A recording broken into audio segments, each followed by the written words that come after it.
So I thought what I'd start with today is my approach to the chakras. And for anyone who is not familiar with the chakras, this is an energetic system in the body that did not originate in Western culture. And it has been adapted in lots of ways. Most of the time, it's connected with yoga and practices, meditation practices, etc. But I feel that it is a terrific way to understand the creativity that we all are capable of inviting into our lives. And so I just wanted to start with a few quick slides that have to do with how I see those challenges of the chakras. And I apologize, I've got a little bit of allergy stuff happening this morning, which is, I think, probably I'm not the only one. So the chakras as energy centers start at the where you see the red dot and move up through the body. And the first chakra is referred to in traditional thinking as the root chakra. And I'm just mentioning that in order to add that piece of information. And the essential lesson, and you can think of the chakras as teaching us lessons in the same way that last time I talked about lessons that we can learn from archetypes. And the first chakra lesson is the connection, or the focus is on the connection to other human beings. And that can be the family that we grew up in, the culture that we grew up in. It has to do with group thoughts and mores and the need for survival, because let's all face it, when human beings were evolving, they needed to hang together as a group. They needed to be able to move together quickly because there was a lot that could be challenging and fearful. But from a creative perspective, the challenge at the first chakra level is deciding that you are not going to care what other people think about what you make. So now we're isolating the chakra lesson so that it's specifically a creative lesson that we can learn. And we all feel challenged by worrying that other people won't like our work or that they don't approve of the kind of work that we're doing.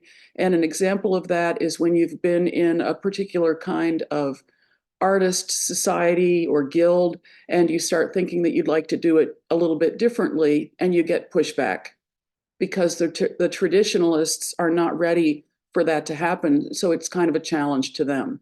So your challenge is to do what you need to do for yourself anyway. The second chakra is related to the personal power that you claim for yourself.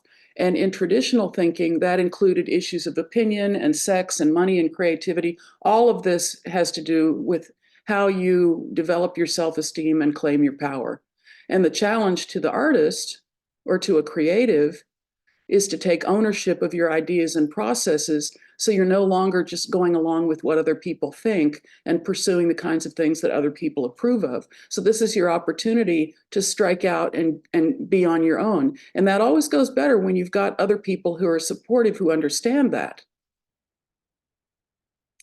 The third chakra, which is typically or traditionally related to the solar plexus, is that this is the seat of your intuition and your self-esteem. This is where you begin to trust yourself, and you begin to notice that we've all had those experiences where we just knew in our gut that something was either right or wrong. And when we went along with that and it worked out, then that helped us feel more confident, right? So the challenge to the artist at this chakra level is to trust your intuition as part of your decision-making about the kinds of creative things that you will pursue. The fourth chakra is considered the heart chakra. And this is emotional connections and forgiveness and love. And you've heard me say this before, and there you see it in the little thought bubble. Maybe what I make isn't perfect, but I'm going to love it anyway. So we're all on a continuum of loving what we do or not liking what we do. And part of the goal, as you expand your creativity, is to begin to accept when things aren't quite the way you wanted them to be, but still to be invested in your work and ideas because they're yours. And I think of that as literally giving work heart. The fifth chakra is your throat chakra, and this is the seat of your will, because what you speak, words have power. And so from that perspective, your words are evidence of your will and your personal choice. And the challenge to the artist is to work on cultivating a visual voice so that you can talk about your work with clarity, but so you can also reflect what you want to share with people through the work itself.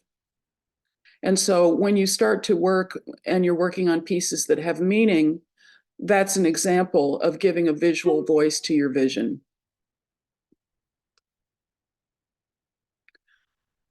The sixth chakra is sometimes referred to as the third eye, but this is the seat of wisdom and intellect, and it's the entry of thought into the energy system.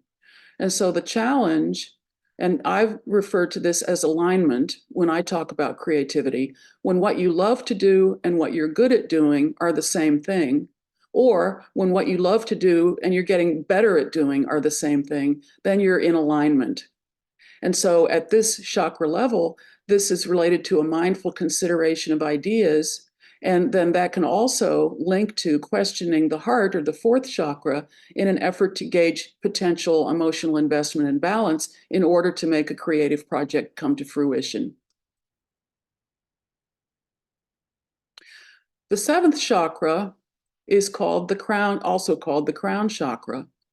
And it's the connection to the divine, whatever that means for you. But it's the source of ideas and direction.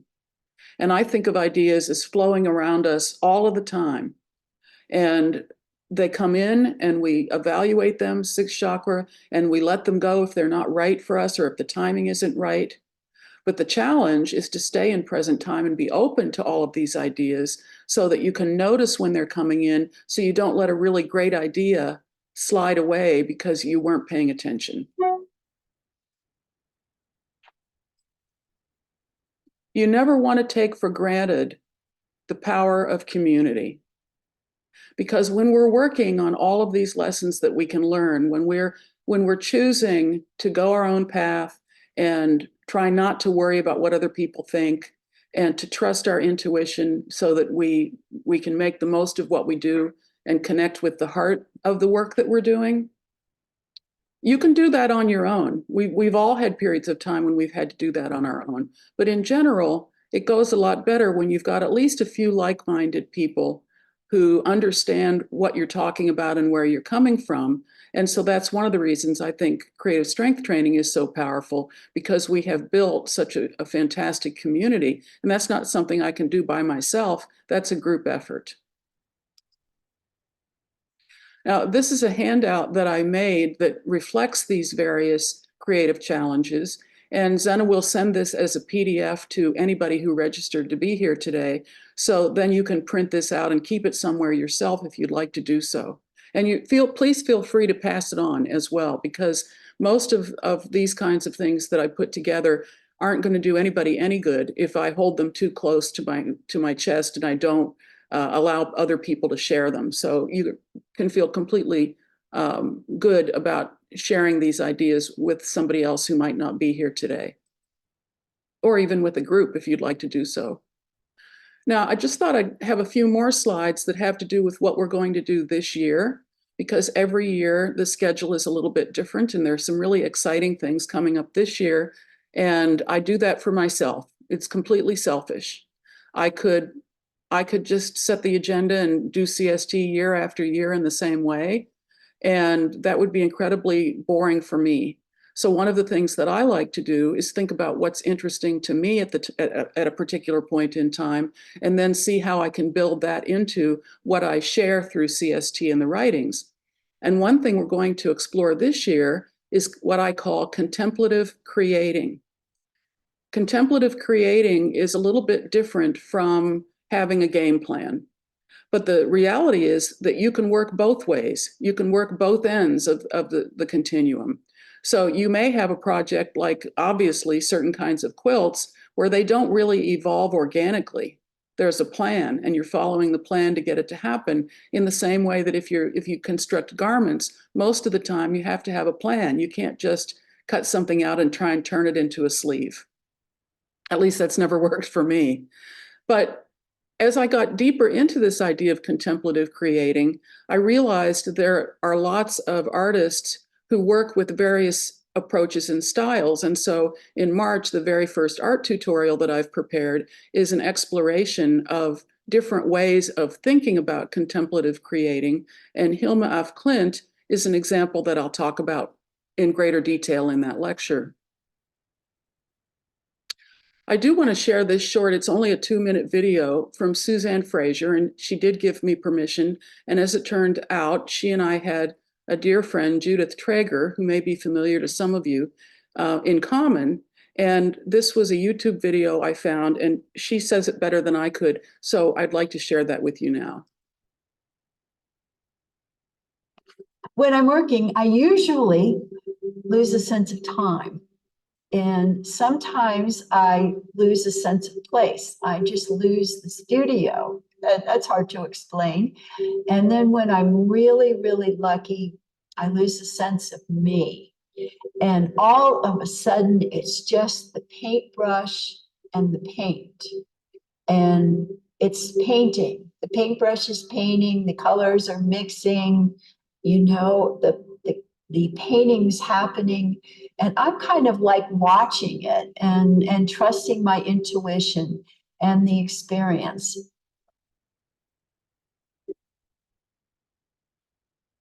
I call myself a contemplative artist because meditation is an important part of my creative process. And what I do is before I start a painting session, I just meditate for a few minutes, and then I start to paint. And I paint from an intuitive place. I don't have a plan before I start. Sometimes I'll be working on a series, so then I'll have kind of a general idea of where I want to head. But usually the process is more of the picture coming out of the canvas instead of me taking an idea and pushing it onto the canvas. And then at the end, when you finish the painting, you go, oh, I have a painting. And most artists work the other direction. They're making a product that they can sell, or a product that they have a commission for, or a product that, you know, fits in with their personality and their line of art. But my work kind of is backwards. These paintings are very special. They're part of a series called Thresholds Unknown. And they're thresholds, and I don't know what they are, so they're terribly they're unknown. I mean, when you first start out, you think that there's a proper way to paint, you know, and you usually use a brush and you either do it really smooth or you leave your marks. As you move along as an artist and you gain more experience, you have more freedom of trying new techniques and not being so afraid of doing it wrong. You're constantly marketing your art, but then there's the time in the studio where you don't have to market your art, you can just enjoy being a painter. And I think, like most artists, we would rather spend all our time in the studio, but I'm not rich and famous enough to have somebody else handle my work.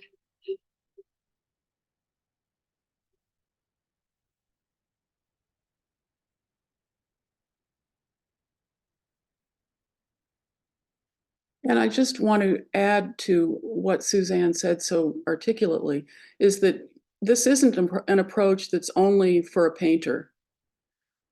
It's an approach that can be used for stitching. Liz Kettle is an example with her stitch meditations. It's an approach that can be used with collage or with mixed media. I've been exploring it ever since October in a way that I'll describe just briefly by making a mark or a set of marks every day.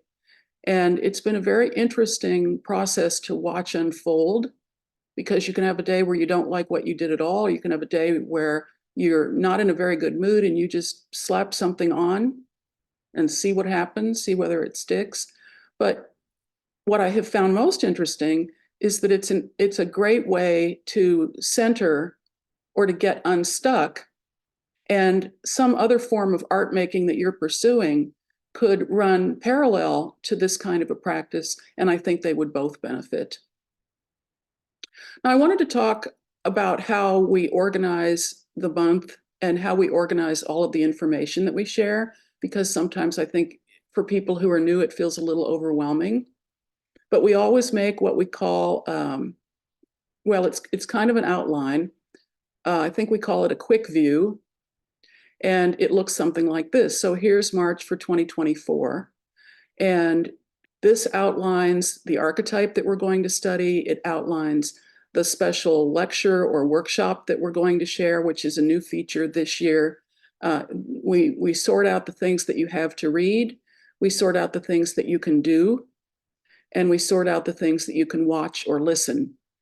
And I always try to underscore the fact that not everybody has to do every single thing on this list. Some of these activities won't appeal to you, and you're never obligated to do them.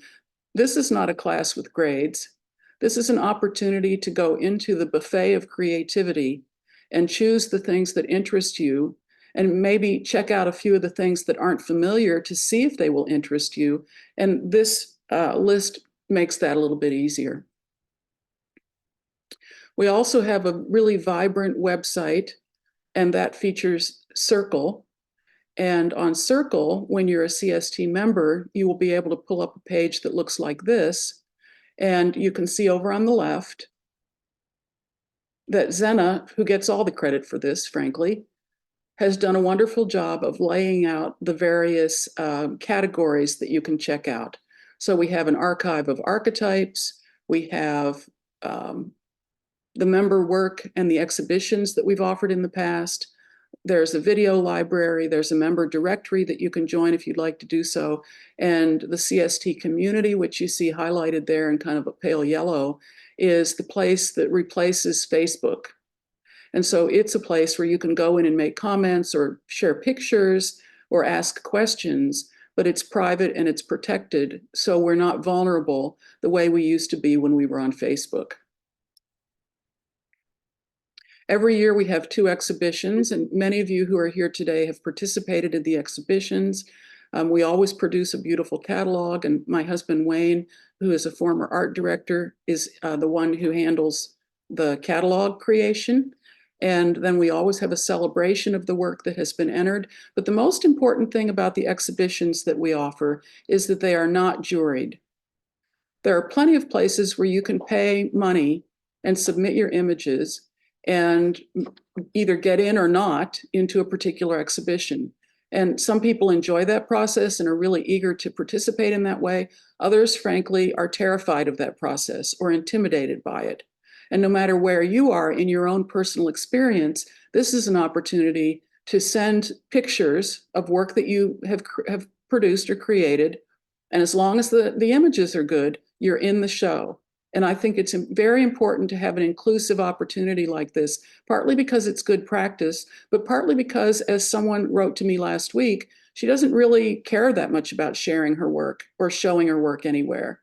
But I do think that there's a certain sense of satisfaction that comes when a process goes full circle and you've completed a piece and you're really pretty excited or jazzed about it, and you don't really have anybody to share it with. So this is your opportunity to share. This year, as I mentioned, we have added a new feature. Every year we analyze all the various components of CST, and sometimes we drop some things and sometimes we add. This year we're adding one mini workshop or lecture every month. And these are just a few of what we're going to be offering. So my friend Maria Schell is an award-winning quilter, and she's going to join us in March live to talk about her journey as an Alaskan quilt maker, which is fascinating. Jo Savage is going to talk about spirit dolls that she's been creating from her creative stash and give tips about that. Linda Dawson has agreed to do a workshop on beginning sacred geometry and stitch. And if you saw her wonderful presentation during the retreat, you're already a little familiar with how much fun that's going to be. Allison Bainbridge is going to bring making a spirit cloth to us. Lynn Bainbridge is going to teach a workshop on making personal text. And Kim Svoboda is going to offer a mini workshop on how to make scrap fabric book covers, because one of the other things that we're particularly interested in is the idea of mending and repairing and repurposing and using up that creative stash in new and exciting ways. So that's a little bit of an overview, and I hope you found that enjoyable and informative in some way. And I'm happy to take questions about anything that you either saw or any time. I'm pretty much an open-ended, ask me something and I'll tell you kind of person. So if there's something else that's on your mind today, I'd be happy to talk about it. And most of the time we try to use the raise hand feature, which is under reactions on your device, wherever that is. If you can't find that raise hand feature and you'd like to ask a question or make a comment, then you can go straight to the blurt feature, which means to just unmute yourself and speak up, and that works just as well. So any ideas or comments or reflections this morning? I'm going to blurt, Jane. Okay. I just wanted to say I loved the phrase, the buffet of creativity. That was an amazing phrase. Because that's what it is. It's exactly what it is. Thanks. Yeah, I think in the same way that if you go into a buffet, I haven't been in a buffet in years, but when I was growing up, when my grandfather came to town, he liked a buffet, and so he took all of us to the buffet. And if you've ever been to a buffet, you probably do what I did. You scan. First, you scan everything and check it all out so you can figure out what you want to be sure to eat and what you're probably not going to eat. And some people go straight to the dessert table first and take a look at that so they can save room. But you don't eat everything when you're at a buffet. And the same thing is true here. You don't necessarily have to do everything or attend everything. And we talked about this a little bit last time. If you're new to archetypes or you're new to this idea of chakras from a creative perspective, then you may be circling around that a little tentatively, and that's perfectly fine. Pardon me, because new ideas take time to process. And so what I usually say is, please don't give up on any of those ideas, because I'm convinced that they can impact your confidence, and they may not make you a better artist, whatever the hell that is, but they will encourage you to feel more comfortable and accepting of what you make. And once you've got your foot in that door, most of your problem is pretty easy to solve. And one thing I like about the contemplative approach is that if you're feeling really stuck or you don't know where to begin, and I couldn't make time today to lay out the whole approach to it, but I have found it an incredible way to stay connected every day to just making something. And that's a positive thing for many of us who struggle with what to make or how to get started. So it's been kind of revolutionary for me from that perspective. Judy, please. Hi, everybody. Again, thank you, Jane. And in getting ready for today, I went and watched your YouTube video from the last webinar that you offered, which was great, on archetypes. But then I went back and when did I first take creative strength training? It was 2015. Oh my God. Was that your first year or second year? It was back in the beginning. Yeah. And back then I got so much out of it, but I was still, very much engaged in a full-time job that in the corporate world was consuming me. And I'm happy to report that I am looking to announce my retirement at some time this year. I haven't decided when, but what I would like to do is rejoin creative strength training. And if I could start in March with the group, I'd rather not put it off till 2025. And I don't know if that's possible. I am going to Japan at the end of March because that's one of my passions and why I work so much, because I want to travel. But please, we can talk offline, but I'd love to know more about what's in store for the timeframes for the classes that you'll be holding in 2024. Thank you very much. Well, the good news is that people are traveling again. That's good news. And the reality is that creative people always have their hands in lots of different pots. And lots of people travel and they're gone for a couple weeks, or they're gone even a little bit longer. And we're still here, and everything is recorded. And the time to begin is anytime before March 1st, because registration closes on March 1st. But you will get anyone who participates in the community would always get that outline that I shared with you. And sometimes people listen to things, I was in the waiting room. My husband had a colonoscopy last week, and I listened to one of the groups, one of the focus groups. I just put in my earphones and listened to that, and passed a nice 90 minutes with that. And so I'm only telling you that because just a reminder to take care of your health, but also as a example of the fact that you have to think about anything that goes on for a period of time like this. It's not a 4-week class.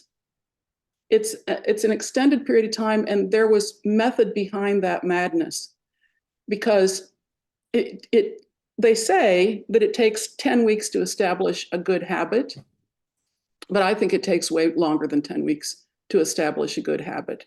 And so if you get into the rhythm of something like creative strength training, then when you leave for a little while, you're just looking forward to getting back, and you just pick up where you left off, and everything is archived. I mean, I couldn't go into Circle right now and start reading in the archive and be done with it by, what day is today? Monday. I couldn't be done with it by next Monday if I read every single afternoon. So I'm acknowledging that there's loads of stuff there, but the beauty of it is that it's like going into a library. When you go into a library and you just pick a couple of art books off the shelf and you page through them, and then you put them back on the shelf, and then you move over to literature and you just see what titles are over there. And then you think, oh, I haven't looked at poetry in a while. So you go look at the poetry section. All of the materials that we have are there, and they're available to everybody. And we make suggestions, as we have done for January and February this year, so that it's not so overwhelming. But you can pretty much jump in anytime, and you can be away for a while and come back and feel good about. We have a member this year who took a year off, and I've had the most delightful emails from her saying how much fun she's having reconnecting, and how much she missed it. And so that's a positive thing. It's a positive thing to have that kind of community. Janice, welcome. I've been lurking for more years than I want to admit. My question is that I know you've done a number of free things in January and February, and are they recorded, and are they in Circle? I struggle with Circle still. I'm still trying to learn my way around it, and I'm not quite sure where to look for things. Okay. Well, I think Zena is going to do a tutorial, maybe even a live one early in March, or maybe even we haven't set a date. She might be able to fit that in still this month, where she would literally put the Circle platform up, and anybody who wants to figure out Circle could come and watch that, or that'll be recorded too. But everything that right now on Circle, there's a place called something like This Month. And when you go to that, you'll find everything that was recorded or free in January and February. Okay. Thank you. You're welcome. You're welcome. Lori, welcome. It's good to see you. There's usually a lot of Lori's, so are you talking But to you're me? the one I want. Hi, Jane. Again, I took your course online the first or second year, and actually my student work is in your creative strength training, but I haven't been around. I've had some major life changes, but I'm back. And the question was, could you remind us about the focus groups? And are those things that you're setting up, or are those things that we are interested in? How does that work? Yeah. The focus groups, for anybody who doesn't know, are groups that are usually 9 to 12 people. And it's a group of people who are specifically interested in a specific topic. So there's an embroidery group. If anybody came to the retreat or wants to go back and look at the retreat videos, one morning was spent with presentations from focus groups, and those were completely voluntary. Participation in a focus group is also voluntary, and I don't set them up. I think that organic is good. And so the way the focus groups work is that a lot of the time at the end of a particular calendar year, a focus group disbands. They were together for the year and they accomplished what they wanted to accomplish. Sometimes a focus group has really enjoyed being together and they continue on.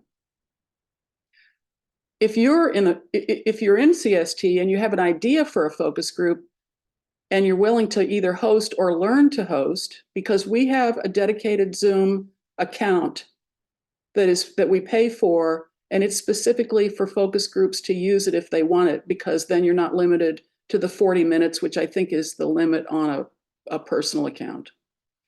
So the way it works is that let's say Karen wants to create a group that is going to, well, I won't use Karen as an example. Somebody else suggested last year that they wanted to do a group on boundaries.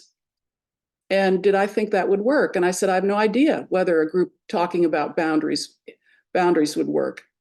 And I said, go ahead, give me a description. So people give me the descriptions that they'd like to work with. And we format all those and send them out in mid-March and with contact information. And then if there's a particular topic that you're interested in, then you contact the person who's going to do the hosting. She gets your name and information. And then when she's got, 6 or 8 people, she sets a time to talk about it. Everybody gets together and decides when's a good time to meet and how often they would like to meet and how they want to approach it and what the topic's going to be. And so in that way, I think it's important to have buy-in. When you do it that way, then the members of the group are committed to help making the group succeed. And when you join a group, if you're in the group and you go a couple times and you realize it's not really what you thought it was going to be, you just quit. No hard feelings. I mean, one of the things that we try to learn by interacting with each other in this environment is the practice of non-judgment. And I think it's pretty powerful to engage non-judgment and to realize that we're all doing the best we can. And sometimes when we get into a group, we're not sure it was the right choice. And so it's nothing personal when somebody says, I don't think I'm going to come back again. I think I'm more interested in this, or whatever, And so I'm probably talking around what you really asked me, but in March sometime, we will solicit topics. We'll ask people to step up to host, which turns out to be fun. I think most people who hosted in the past really have enjoyed it. And the woman who made this comment about starting a boundary group wrote to me after the retreat and said that she never thought the group would really work out, but that in fact, she had 5 really close new friends. And she really looked forward to that group getting together and what they had learned from each other and how willing they had been to talk about things. And that's the possibility here that is so delicious, is that we can get into these settings where whether we have 10 people on the Zoom screen or whether we've got 50 people on the Zoom screen, we are choosing together to create this environment that can really help us pursue our creativity in ways that are satisfying and we laugh a lot and we have a really good time.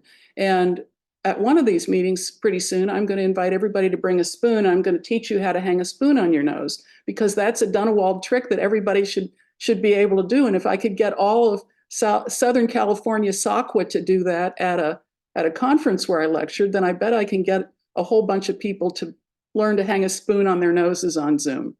So the point of telling you that is just that life is short and we could all lighten up a little bit.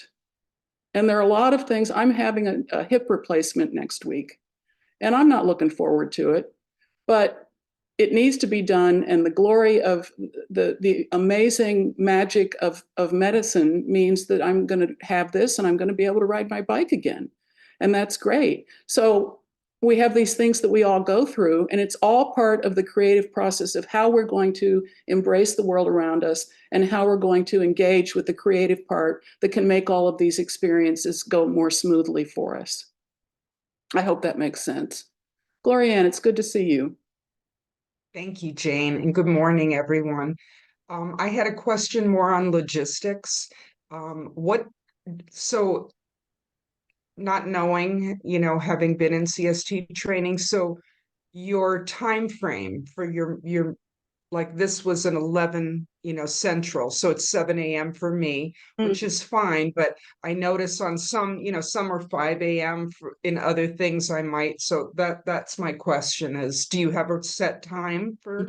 Yeah, we do. This is unusual because I'm teaching an online color class today at 2:00. And usually the meetings that we have as a group are on Wednesday at 2:00, because when it's 2:00 Central Time, it's I think 6:00 in the UK, or maybe even 8:00 in the UK. I don't remember right now, but I don't want to make it any later in the afternoon because of wanting to honor the members that we have in the EU and in the UK. And we have some members from Australia and New Zealand too. And so it's hard to juggle that and get it all to work out.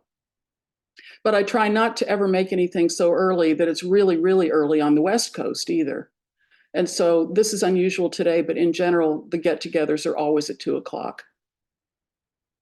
And they are the regular discussions we have are on alternating Wednesdays. So the second Wednesday of every month, we have a discussion on the archetype of the month. And I invite people to write a little bit about that if it's an archetype that they're relating to. And those are always really fun to hear. And then the fourth Wednesday of the month has typically been the time when we shared artwork. And I'm going to open that up this year and invite people to send me pictures of anything that they've completed recently. It doesn't have to be related to collage or abstraction. It can be whatever you're doing, because my takeaway from 2020, pre-COVID and now post-COVID, is that COVID was horrible. It's still bad. But the one good thing that came out of COVID is that we had to learn how to Zoom. And I had to learn how to try and make it fun. And it's given us this sense of community because we can see each other, and people don't have to talk if they don't want to talk. They can just be here. They can be quiet. Some people have been members for several years before they finally put their hand up and have something to say. But that's okay. It's all okay. But what I love about these opportunities to be with you in this sense is that we also have these wonderful opportunities to share what we're working on in real time. And I think that can raise a lot of energy and be inspiring to other people. So again, This is twice a month. This is twice a month, every month throughout Yes. the whole. Yeah. Okay. And then in addition to that, we have often on a Friday, we have two exhibition, well, we call it an opening. Obviously, it's not live in a gallery, but we have a celebration, and I put the catalog up and go through the entire catalog and share everybody's work. And then the recording of that, lots of those recordings are on our website right now. So you could go back and look at the 2022 exhibitions, you can look at the 2021 exhibitions, but that's also something that we didn't do before Zoom. And those are also usually at 2:00, so that the timing will work out for people. And that'll be true of the mini workshops and the lectures that we have once a month too. Sometimes those might be on a Saturday. We don't have the official schedule set for those, but in terms of the timing, we try to stick to a consistent timing as much as we can, because I get as confused as anybody else when it comes, maybe even more confused, because I don't have an engineer. Linda Dawson, what about you? Oh, I was just going to comment on one other thing. Based on the level of where you are on this, if you're in deep dive, you're going to have another 2 meetings a month, either on Friday afternoon or Saturday morning, unless you start another group. Mm-hmm.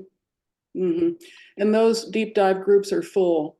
So there isn't really an option for that that's still available. But what you said reminds me that in addition, if somebody chooses to join a topical group or a focus group, then that group decides what time they're going to meet and what day they're going to meet. And that doesn't have anything to do with me.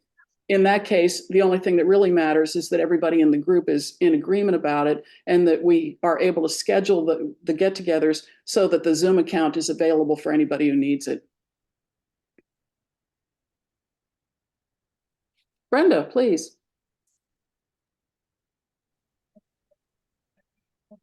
Can I butt in before Glenda? Somebody asked in the chat for you to explain what a deep dive group is. Oh, okay. I'll be right back, Brenda. Okay.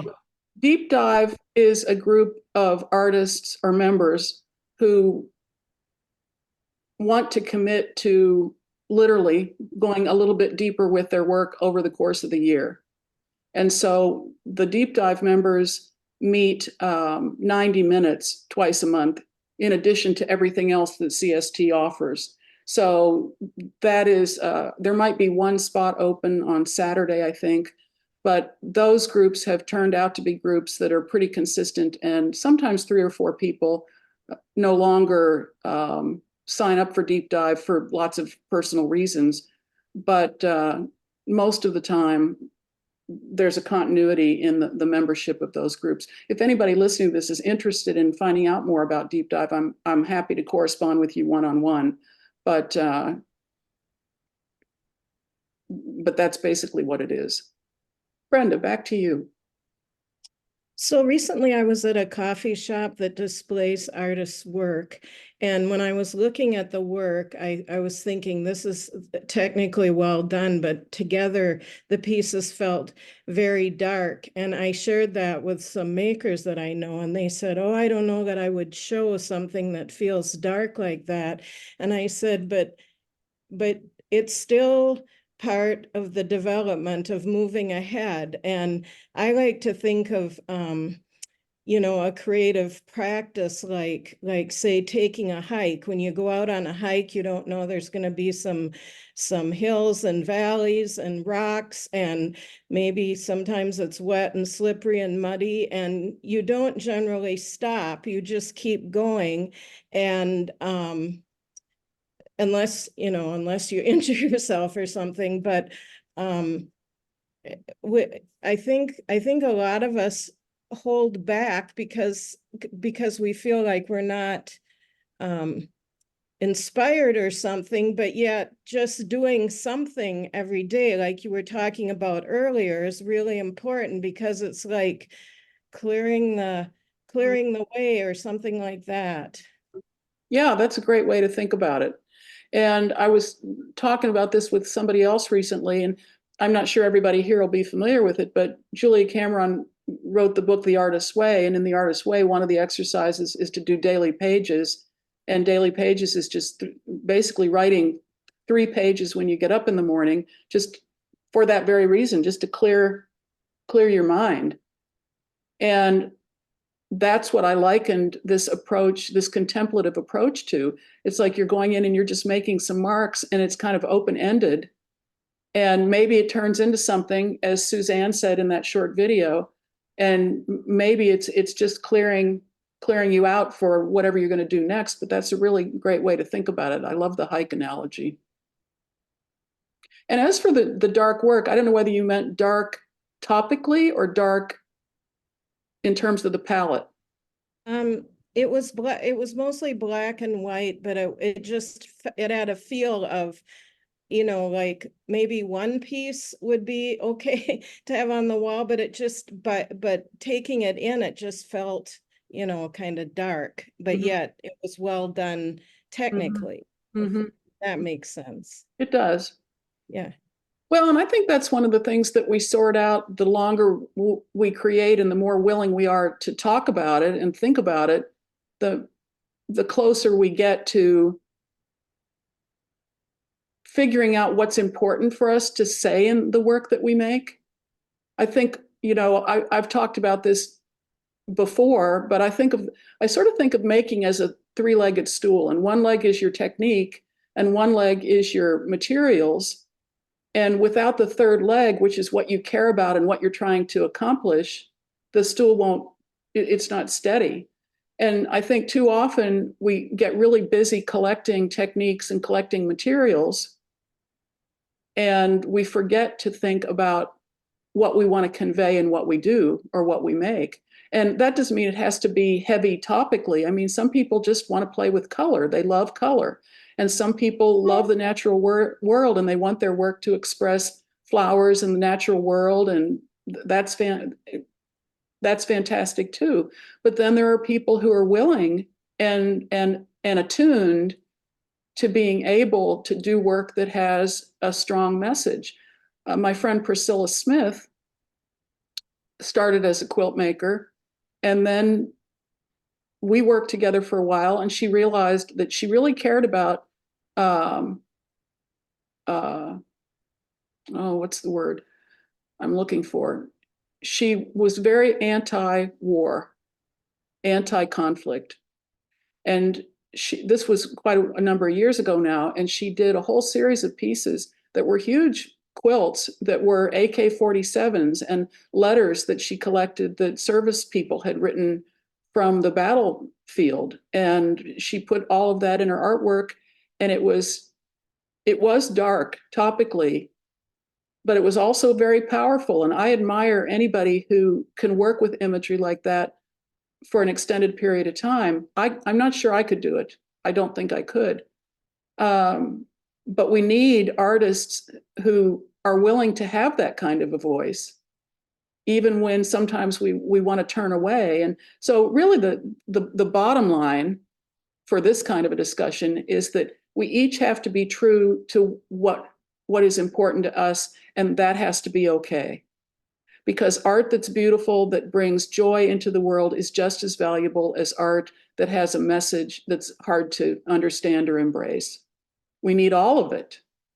And being willing to accept all of that, and back to my idea of trying to be as non-judgmental as possible, it's a practice. It's a practice. When you look at things, no matter what you're looking at, your judgments are right there with you. And when we can consciously choose to suspend judgment for some period of time, things can go a lot better, because we don't know the full story. At least I don't know the full story. And for a long time, I thought I did.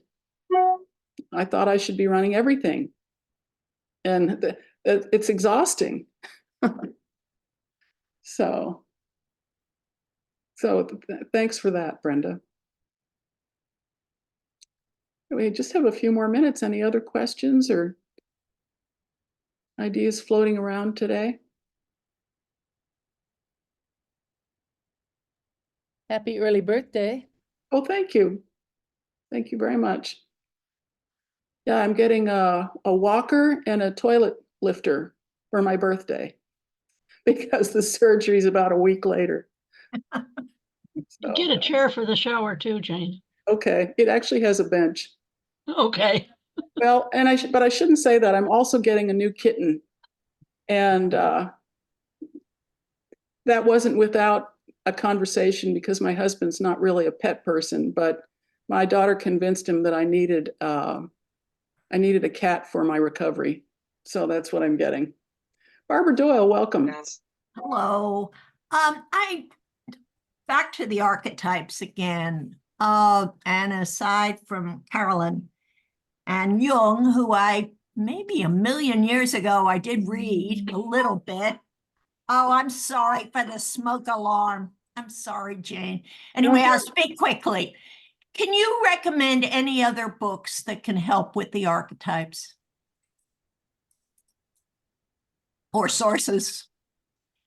Well, when you said Caroline or me, did you mean the archetype book that I wrote last year? No, I haven't read your book. I'm sorry. No, that's okay. You don't have to. I just didn't want to push it again if we'd already talked about it. Here's my issue. James Hillman has written about archetypes, and there's another woman who's written a lot about archetypes.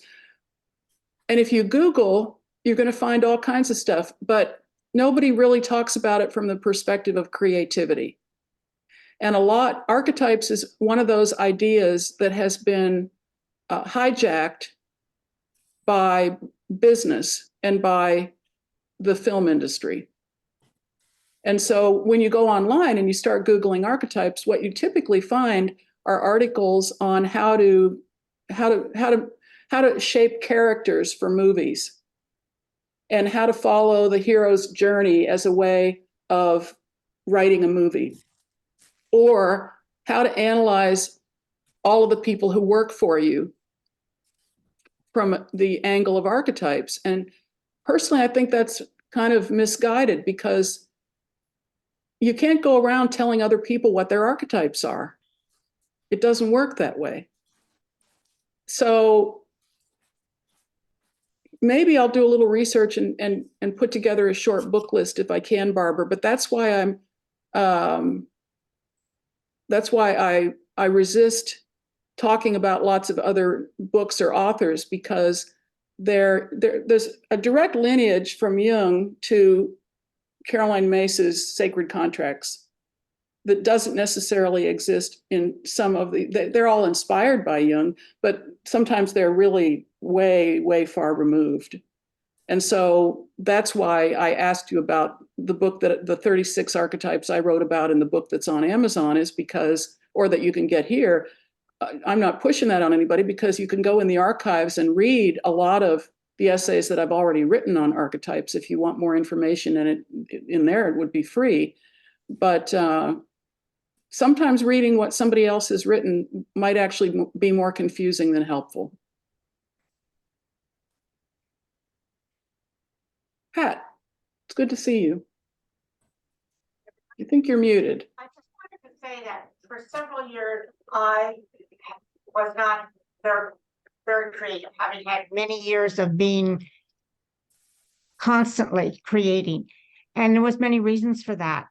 But what I've now found is that I do a little bit of stitching every day. And I pick up a needle. I'm an embroiderer. I pick up a needle and a length of thread. When that length of thread is done, that's my stitching for the day.